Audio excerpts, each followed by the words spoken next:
This channel does not promote any violent, harmful, or illegal activities. All content provided by this channel is meant for an educational purpose only. Jamuria বিধানসভা এলাকার তপসি অঞ্চলে বৃহস্পতিবার রাজনৈতিক পরিস্থিতি হঠাৎ করেই উত্তপ্ত হয়ে ওঠে। তপসির মসজিদ পাড়ায় তৃণমূল কংগ্রেসের প্রার্থী হরেরাম সিং এর সমর্থনে লেখা একাধিক দেওয়াল লিখন অজ্ঞাত দুষ্কৃতীরা বিকৃত করে দেয় বলে অভিযোগ। দেওয়াল লিখনের ওপর গোবর লেপে দেওয়ার ঘটনায় এলাকায় ব্যাপক চাঞ্চল্য ছড়িয়ে পড়ে।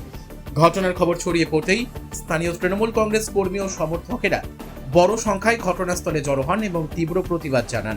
তাদের দাবি এটি একটি সুপরিকল্পিত রাজনৈতিক চক্রান্ত এবং ভোটের আগে ইচ্ছাকৃতভাবে অশান্তি তৈরির চেষ্টা করা হচ্ছে।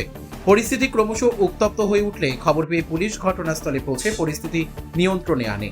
পুলিশ সূত্রে জানা গেছে ইতিমধ্যে ঘটনার তদন্ত শুরু হয়েছে এবং দোষীদের চিহ্নিত করার চেষ্টা চলছে।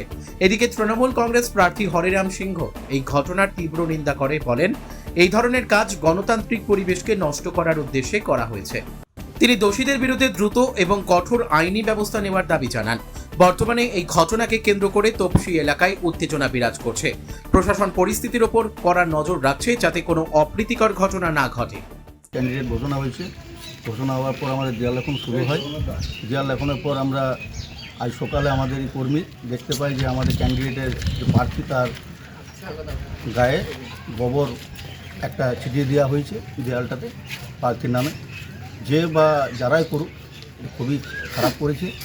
রাজনৈতিকভাবে লড়াই করতে আমরা প্রস্তুত, আমরা রেডি আছি, কিন্তু এই নোংরা রাজনীতিতে আমরা বিশ্বাস করি না।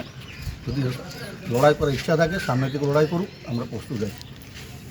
আমরা এটাকে এখন কমপ্লেন করব থানায় জানাচ্ছি, তবে পুলিশ যেভাবে প্রশাসনিকভাবে স্টেপ নেবে।